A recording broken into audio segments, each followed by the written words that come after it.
नमस्कार और स्वागत है हिंदी ऑडियो बुक पर। यहाँ हम शब्दों को आवाज़ देते हैं और कहानियों को जिंदा करते हैं। आज की ऑडियो बुक शुरू करने से पहले अगर आपने अभी तक सब्सक्राइब नहीं किया है तो जुड़िए हमारे इस सफ़र के साथ। उस दिन मैं नहाई थी। केवल वह नहाना ही था यह नहीं कह सकती। सच तो यह है कि वह नहाना वास्तव में एक तरह की हिंसा था, या मैं कह सकती हूँ कि वह स्नान किसी सीमा तक प्रतिहिंसा भी था। जो कुछ हो रहा था उसका उत्तर कुछ तो देना ही था। हाँ, वह उत्तर केवल एक तात्कालिक प्रतिक्रिया था, यह मैं आज कह सकती हूँ। जो कुछ घटा था और घट रहा था उसे अब भले ही मैं शब्दों में कह लूँ, लेकिन उस समय उस सबके लिए शब्द नहीं, केवल अनुभूति की गहनता ही थी। वे घटनाएं कुछ इस तरह घटती गई थीं जैसे लंबे तपते हुए रेगिस्तान में लड़खड़ाते हुए आगे बढ़ने के प्रयत्न में लगातार जलती हुई रेत के तमाचे लगते जा रहे हों। चेहरा लहूलुहान हो रहा हो, ऐसा महसूस होता था। डायरी का वह पन्ना तब से कई बरस बाद का लिखा हुआ तब की उस यातना का एकमात्र साक्षी है। क्या कुछ नहीं हुआ उस बीच? क्रोध, जिद, खीज और कुंठा के कितने ही कांटे उगे। कितनी ही बार मेरे और शोभन के बीच ऐसा लगता जैसे एक रेगिस्तान उगाया हो और फिर वह रेगिस्तान अनचाहे ही बढ़ता गया। मेरी चाहत और शोभन की बाहों के बीच का रेगिस्तान एक दिन इतना विस्तृत हो गया कि एक सिरे से दूसरे सिरे तक दृष्टि से उसे लांघना भी असंभव हो आया। घटनाओं के थपेड़ों से चेहरे पर जो जलन पैदा हुई उसी का बदला लेने के लिए डॉक्टर की हिदायत के बावजूद मैं बाथरूम गई और जी भर कर नहाया। उसी रात मुझे तेज बुखार हो आया। मन में उस बुखार से एक हल्का सा भय भी पैदा हुआ, लेकिन फिर मैंने सोचा ठीक है, अगर कुछ गड़बड़ भी होनी है तो उसे हो जाना चाहिए। शोभन की मां ने रात में शायद मुझे कराहते सुना। बुखार बहुत तेज था। लगभग चीखकर उन्होंने कहा, तुझे नहाने को किसने कहा था? बच्ची का तो कुछ ख्याल कर। माँ स्वयं बीमार थी, फिर भी वे भागकर थर्मामीटर ले आईं और फिर उसके बाद भागकर ही बैठक की ओर शोभन को बताने गईं। काफ़ी देर से शोभन बैठक में अपने मित्रों से बातें करने में व्यस्त थे। कानों में लगातार आती उनकी आवाज़ से बेचैनी हो रही थी। माँ की आवाज़ सुनकर शायद वे थोड़े अस्थिर हुए, फिर अपने आप को संभाल कर बोले, ठीक है, इसमें परेशानी की क्या बात है? ऐसे समय में थोड़ा बहुत बुखार आ ही जाता है। और फिर माँ, तुम्हारी भी तो तबीयत खराब है, लेटी क्यों नहीं हो? माँ कुछ समझी, कुछ नहीं समझी। हताश हो वापस लौट आईं। मैंने सुना तो जी में आया कि मुंह में लगे थर्मामीटर के कांच को चबा जाऊं और फिर इस यातना का अंत हो जाए। वे फिर बातों में व्यस्त हो गए। बाहर आए हुए मेहमानों में शायद वर्मा जी भी थे, क्योंकि उनकी हंसी सुनाई दी। वे कम हंसते हैं और कम बोलते हैं, और मैंने अक्सर महसूस किया है कि अक्सर जब वह हंसते हैं तो शोभन बेचैन हो उठते हैं। मैंने बहुत बार महसूस किया है। शोभन कभी कभी यह महसूस करते हैं कि जिन वर्मा जी को उन्होंने बलात् अपने से छोटा बना दिया, उन्हीं वर्मा जी की एक हल्की सी हंसी उनका सर्वांग छोटा कर जाती है। शोभन का अपराध भाव तिलमिलाने लगता है। शोभन अच्छी तरह जानते हैं कि किस तरह से उनसे बहुत बड़े वर्मा जी स्वेच्छा से सिर्फ इसलिए उनसे छोटे हो गए कि वे शोभन की महत्वाकांक्षा को चुनौती देकर अपने को नीचे नहीं गिराना चाहते थे। वर्मा जी ने शिकायत का कभी एक शब्द भी नहीं कहा। शिकायत करना उनके रक्त में ही नहीं था। जो कुछ था उसे वह सहज स्वीकार कर लेते थे। उन दिनों की मुझे याद है जब वर्मा जी ने शोभन से कहा था कि किस तरह साहित्यिक मूल्यों के पुनरंकन के लिए वे एक ऐसी पुस्तकाकार पत्रिका निकालना चाहते हैं जिसमें लेख, कविताएं, रिपोर्टाज, लघु उपन्यास और कहानियां आदि सभी कुछ हों और जो लेखक का समग्र प्रतिनिधित्व करता हो। शोभन के चेहरे पर हमेशा जैसी एक कुटिल मुस्कुराहट आई थी। वह पुस्तकाकार पत्रिका कसौटी निकली थी। वर्मा जी ने रात रातम जुटकर संपादित किया हुआ वह ग्रंथ शोभन को दिया था और शोभन ने उसे प्रेस पहुंचा दिया था। हाँ, जब मुखपृष्ठ छपा तो मैंने भी देखा था, उस पर बड़े बड़े अक्षरों में संपादक के रूप में नाम था शोभन का, और वर्मा जी का नाम नीचे इस तरह छपा था जैसे वे मात्र सहायक रहे हों। वर्मा जी ने व्यंग्य से भी नहीं और यातना से भी नहीं, केवल एक निर्वेद भाव से हंसकर कहा था, शोभन, तुम शायद इससे भी ज्यादा बड़े हो। संपादकत्व तुम्हारे लिए छोटा है। अपने आप को इतना छोटा क्यों करते हो? शोभन बेहद पिटे हुए जैसे अपनी झेंप मिटाने के लिए नाक पर से पसीने की बूंदें पोंछते हुए मुस्कुराए थे। वर्मा जी की हंसी के साथ साथ मेरी कल्पना में उभर आया कि फिर शोभन अपनी नाक पर आया हुआ पसीना पोंछ रहे होंगे। बुखार की तपन बहुत अधिक थी, इसलिए मैं कब सो गई मुझे पता नहीं। पूरा एक सप्ताह लगा मुझे उस बुखार से मुक्त होने में। बुखार के उन दिनों में कहाँ क्या होता रहा, इसका मुझे होश नहीं था। मैं थोड़ा थोड़ा ये भी सोचने लगी थी कि शायद इस बुखार से मेरी मुक्ति का रास्ता मिले। लेकिन मुक्ति का रास्ता बुखार से नहीं निकला। बुखार धीरे धीरे उतर गया। हाँ, यह जरूर है कि अब शोभन थोड़े से तटस्थ हो चले थे। तटस्थ शायद इसलिए भी हुए हों कि हो सकता है मित्रों के साथ कोने नई साहित्यिक योजना बनने लगी हो। सामान्यतः शोभन साहित्यिक मित्रों से भी दूर रहते थे। हाँ, उन्हें निकट बुलाया जाता था जब शोभन को अपनी महत्वाकांक्षा की कोई नई सीढ़ी चढ़नी होती थी।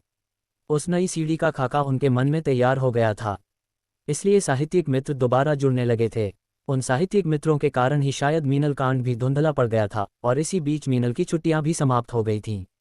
शरीर का घाव भर गया, लेकिन मन का घाव भरा नहीं।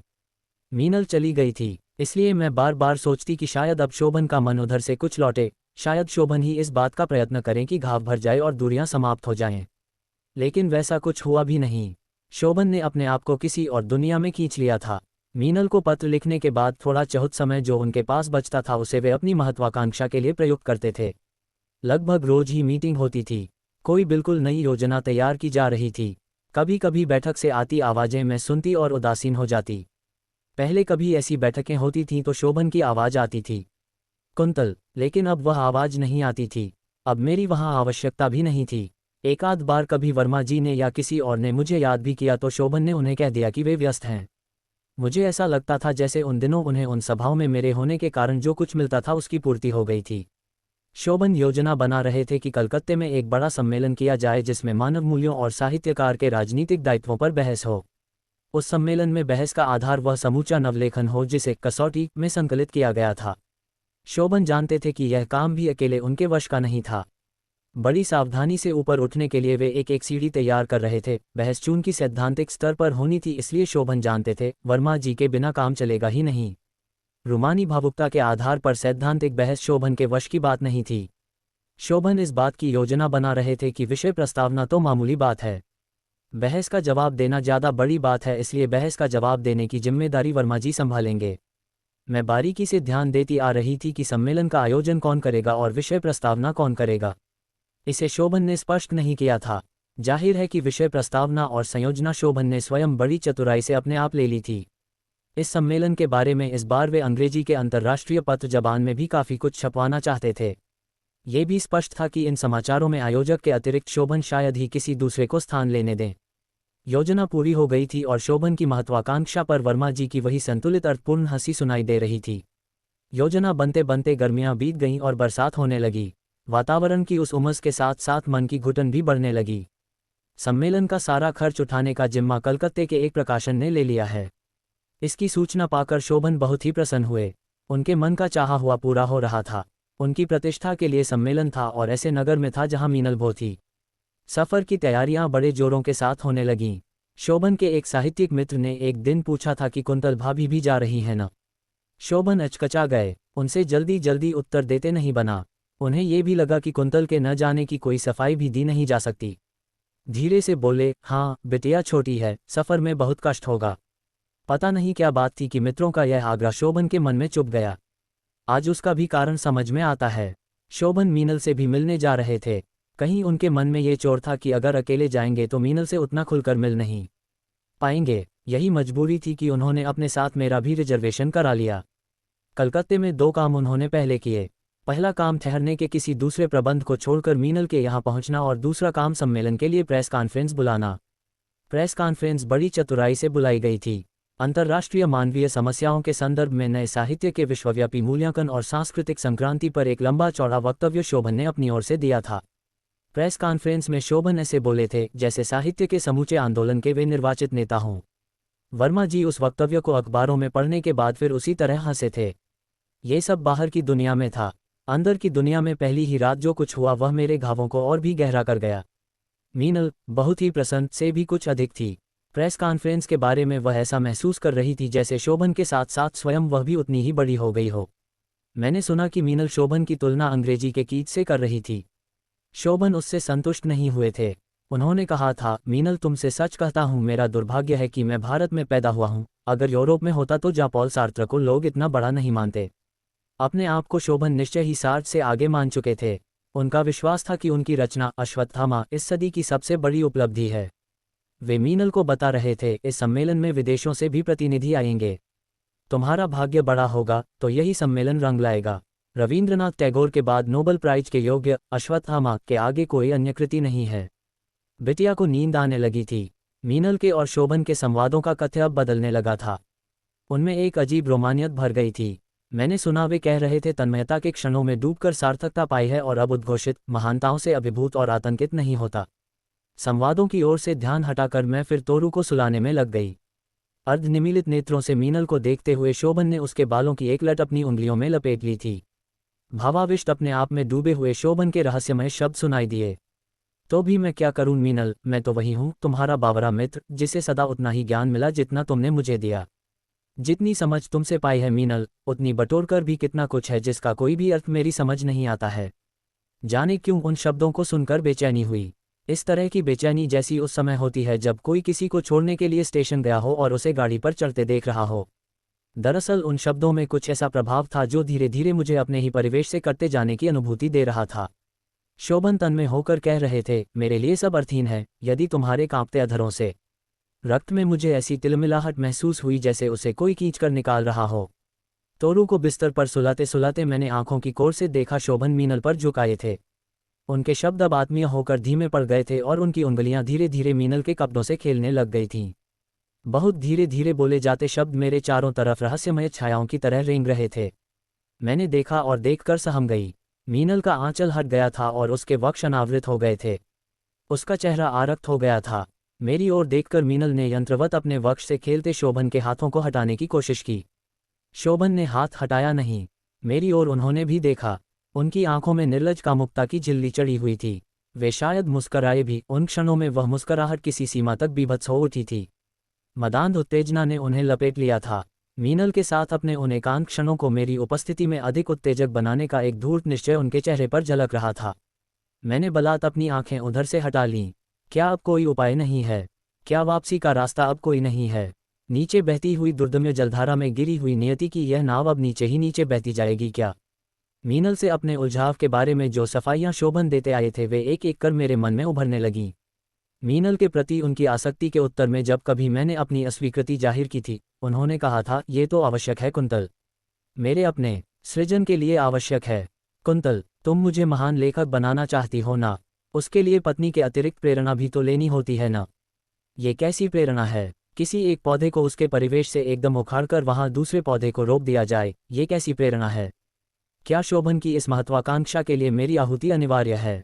क्या मेरा सर्वांग टूटकर बिखर जाना, मेरे एकांत क्षणों का इस तरह छिन जाना ही सूजन की शर्त है? अंतस का आंदोलन बहुत असहनीय हो गया था। मैंने देखा वो जंगली लतर शोभन से लिपट गई है। अस्फुट शब्दों में भावावेश का प्रतिदान मीनल उन्हें देने लगी थी। प्रतिचुंबनों से उत्तेजित शोभन ने उसके अंगों को समेट लिया था। मैंने अनचाहे ही अपना निचला ऊंट दांतों में भींच लिया। शोभन की प्रेरणा शोभन के रोम रोम पर हावी होती जा रही थी।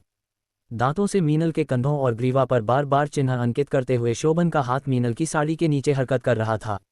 आसक्ति से विवश मीनल ने सिसकी लेकर शोभन को अपने ऊपर खींच लिया।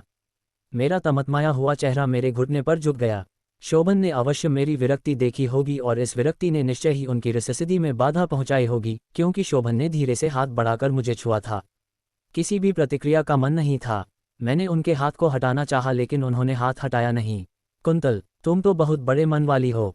मेरी कुंतल, ये सब तो तुम्हारा ही है। मैं भी तुम्हारा हूँ। मीनल भी तुम्हारी ही है और यह सब तुम्हारे ही लिए है। उन्होंने मीनल का सिर मेरी गोद में रख दिया। क्या था वह सब कुछ जो मेरे लिए था? तन्मयता के उन उद्दाम क्षणों में से मेरा अपना क्षण कौन सा था? आज तो मैं बहुत अच्छी तरह पहचानने की स्थिति में हूँ, लेकिन उन क्षणों में भी मैंने सब कुछ पहचान लिया था। अपना ही परिवेश सहसा किस तरह छटक कर अपने से दूर चला जाता है और दूर जाकर किस तरह किसी दूसरे की गोद में गिर जाता है, इसे देखा था और महसूस भी किया था। उसी तरह मेरी गोद में उसका सिर रखा हुआ था। मेरे घुटने के पास जांघ पर आज भी एक खुजली जैसी होती है।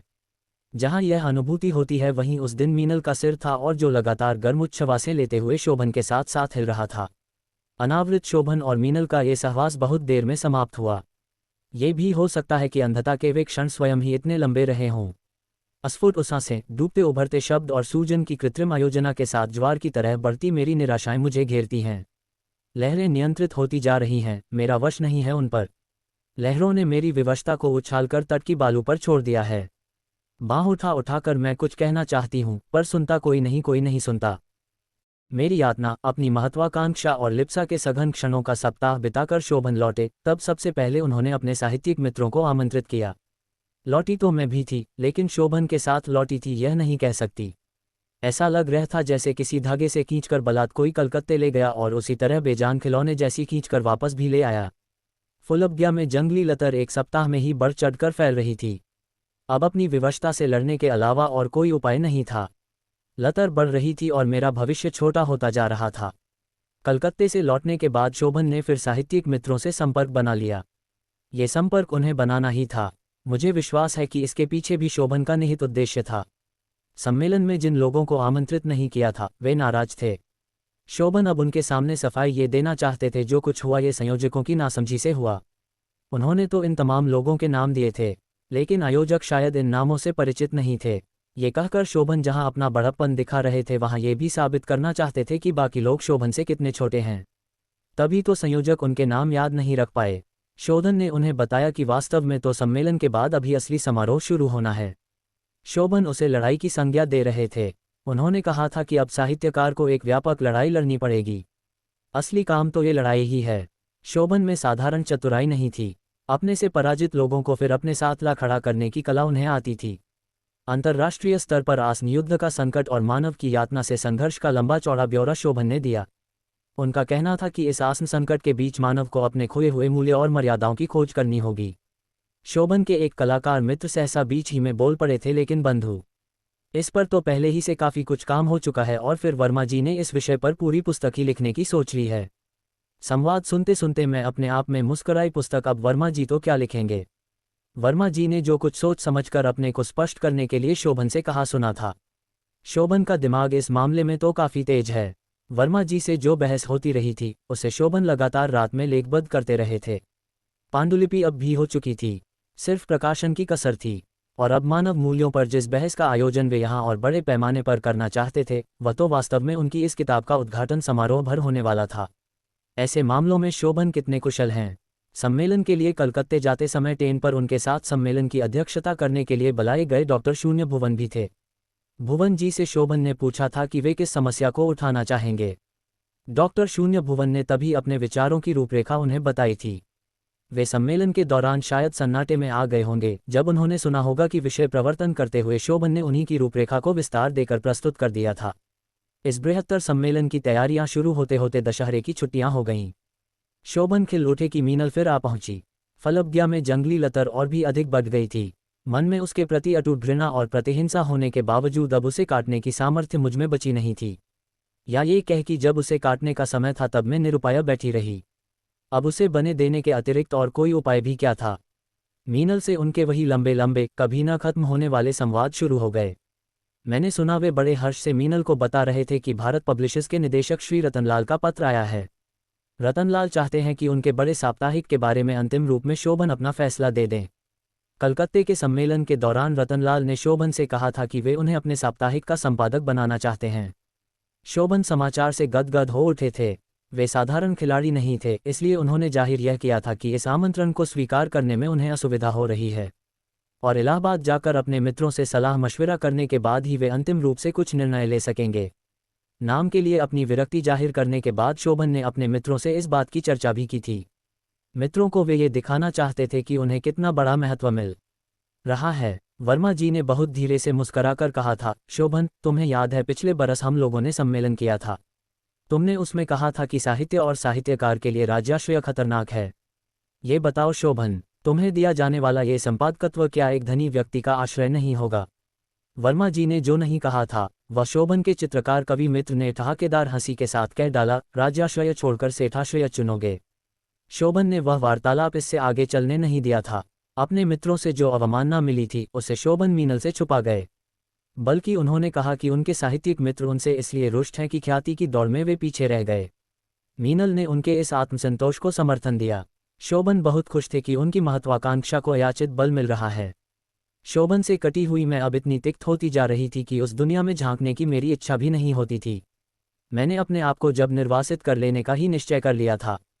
शोभन के साहित्यकार मित्रों से मेरे निर्वासन का ये रहस्य छिपा हुआ नहीं था। बहुत कम बोलने वाले वर्मा जी ने एक बार संकेतों से कहा था कि पाली हुई बिल्ली कभी चेहरे पर भी पंजा मार देगी। मीनल का ध्यान इन व्यावसायिक संवादों में नहीं लग रहा था और शोभन को तब तक संतोष होने वाला नहीं था जब तक वे पूरी तरह मीनल को यह न समझा देते कि पत्रिका की इस जिम्मेदारी को संभालने के बाद न केवल शोभन अतिरिक्त प्रतिष्ठा ही अर्जित कर सकेंगे बल्कि मीनल और उनके संबंध भी अधिक गहरे और अधिक उन्मुक्त हो सकेंगे। शोभन को जिसकी बहुत प्रतीक्षा थी वह पत्र रतनलाल की ओर से उनके पास आ गया। रतनलाल ने लिखा था, वे सपरिवार नैनीताल जा रहे हैं, अच्छा होगा कि शोभन वहीं आ जाएं। पत्रिका के बारे में बात करने में भी आसानी होगी। शोभन पत्र पाकर उछल पड़े। उत्साह में वे ये भूल गए कि मैं भी उस समय वहां थी। मुझे देखकर उन्होंने अपने आप को संभाल लिया। बात बदलते हुए बोले, कितना अच्छा होगा कि अब हम लोग बहुत दिनों के बाद हमारा सोचा हुआ संभव हो जाएगा। कब बुलाया है? मीनल ने पूछा। कब? शोभन ने रतनलाल का पत्र मीनल के आगे बढ़ाकर कहा, बस जितनी जल्दी हम लोग चल सकें। वे लोग तो नैनीताल पहुंच भी चुके होंगे। मैं तो अभी चल सकती हूँ, मीनल ने उत्साह से कहा। शोभन ने अब मेरी ओर देखा। मेरी उपस्थिति मात्र से शोभन अव्यवस्थित हो रहे थे। अनमने स्वर में मुझसे बोले, अभी इतनी जल्दी कैसे जा सकते हैं? कुंतल को काफ़ी तैयारी करनी पड़ेगी। नहीं, मैं नहीं जाना चाहती, आप दोनों हो आइए, मैंने उपेक्षा से कहा। शोभन माने नहीं, मान सकते भी नहीं थे, बल्कि उनके लिए उस समय मेरा साथ न जाना घातक भी हो सकता था। शोभन मीनल को ले ही जाना चाहते थे। मीनल और उनके लिए ये सुअवसर पके फल की तरह जैसे ऊपर से आ टपका था। नैनीताल की पृष्ठभूमि से अधिक उपयुक्त उनके स्नेह संबंध के लिए और हो ही क्या सकता था। लेकिन मीनल को अकेले ले जाने लायक साहस उनमें नहीं था। रतनलाल का भी परिवार यहाँ था। शोभन ये भी जानते थे कि रतनलाल विवाह संबंध से बाहर शोभन का संबंध पसंद नहीं करेंगे। बहुत बड़ा स्थान, समृद्धि की बहुत बड़ी सीधी उन्हें मिलने जा रही थी। उस सीधी के लिए वे ऐसा कोई खतरा किसी भी कीमत पर लेने को तैयार नहीं थे। मेरे सामने समस्या कोई नहीं थी, केवल अपनी पराजय की व्यथा ही थी। उनके आग्रह का सामना करने के लिए मेरे पास सीधे कोई तर्क नहीं था। मेरा ध्यान तौरू की ओर गया। मैंने थोड़ी तिक्तता के साथ कहा, नैनीताल में काफ़ी सर्दी पड़ेगी। तोरू के पास तो गर्म कपड़े तक नहीं हैं। तो क्या हुआ, वहीं नैनीताल चलकर ले लेंगे। शोभन ने कहा, थोड़ी सी ऊन खरीद लेना, उससे तोरू के लिए स्वेटर बुन लेना। मीनल ने कहा, तब तक उसे शाल उड़ा लेना। मेरा मन जल उठा, क्षोभ से गला रुंध आया। ये कैसी नियति है, सब कुछ मेरा है फिर भी मैं उसे अपनी एकमात्र बच्ची तोरू के लिए प्राप्त नहीं कर सकती। शोभन प्रसंग की कटुता को समझ गए थे, इसलिए उन्होंने तुरंत बात बदल दी। और कोई समय होता तो शोभन का रुख बिल्कुल ही दूसरा होता। इस समय तो वे किसी भी कीमत पर स्थिति संभालने को आमादा थे। सारी बात भूलकर उन्होंने अतिरिक्त आत्मीयता दिखाते हुए मुझसे कहा कि तुम्हें तो चलना ही होगा। मैंने मन में सोचा था कि यात्रा के बीच मन बदल जाएगा। नई जगह पहुंचूंगी तो नया वातावरण अवसाद को अपने आप ही समेट लेगा। लेकिन ऐसा कुछ हुआ नहीं। रास्ते भर मेरा अवसाद और अधिक बढ़ गया। मुझे याद आ रहा था जब शादी के बाद पहली बार शोभन मुझे इसी रास्ते से नैनीताल लाए थे। तब से इतने बरसों पहले की उस कुंतल और आज की इस कुंतल में एक जैसा कुछ भी नहीं बचा था। शोभन मीनल से सटे हुए खिड़की से बाहर देख देख कर इस तरह बातें कर रहे थे कि देखने वाला उन्हें ही पति पत्नी समझता। पता नहीं यात्रियों ने ध्यान दिया था या नहीं, मैं उनके सामने किसी आया से अधिक शायद ही कुछ लग रही थी। बीच बीच में मन का दर्द उभरता तो मैं तोरू को सीने में भींच लेती। रास्ते भर एक बार भी शोभन की ओर चेहरा घुमाने की मेरी इच्छा नहीं हुई। स्टेशन पर खासी सर्दी थी। डिब्बे के अंदर मौसम उतना सर्द नहीं लग रहा था। बाहर निकलते ही मैंने देखा तोरू की नन्ही नन्ही उंगलियां सर्दी के कारण नीली हो आई थीं। मन का चोट उठा। शोभन ने एक बार भी इस बात पर ध्यान नहीं दिया कि तोरू को सर्दी भी लग रही होगी। स्टेशन से बाहर निकलकर हम लोग टैक्सी में बैठे। मैंने सोचा कि अब शायद शोभन पहले बाजार की ओर चलें और तोरू के लिए कुछ गर्म कपड़े खरीदें। लेकिन शोभन ने टैक्सी वाले को सीधे नैनीताल चलने का आदेश दिया। मेरा मन चीत्कार कर उठा। मुझसे रहा नहीं गया। हार कर मैंने कहा, जरा ठहरो। शोभन ने मेरी ओर प्रश्नसूचक दृष्टि से देखा। मैंने तिक्तता को दबाते हुए कहा, तोरू को इतनी सर्दी लग रही है, पहले कुछ गर्म कपड़े क्यों नहीं खरीद लेते? बात कहने के बाद क्षोभ और शर्म से मेरी कनपटियां जल उठीं। कट में उभरती हुई रुलाई को बड़े यत्न से मैंने रोका। बेबी के लिए कपड़े खरीदे गए, लेकिन मैं समझ रही थी कि उसके पीछे शोभन की मजबूरी भले रही हो, उनका उत्साह नहीं था। कपड़े खरीदने के बाद हम नैनीताल के लिए रवाना हो गए। अब मुझे ऐसा लगने लगा था जैसे मैं पहले से भी ज़्यादा अकेली हो गई हूँ। एकमात्र तोरू का छोड़कर टैक्सी की खिड़कियों से बाहर दिखते दृश्यों में मुझे सबसे ज़्यादा अपनापन नजर आ रहा था। नैनीताल पहुँचते पहुँचते सूरज ढल चुका था और भीगी हुई सर्दी आसपास लौटने लगी थी।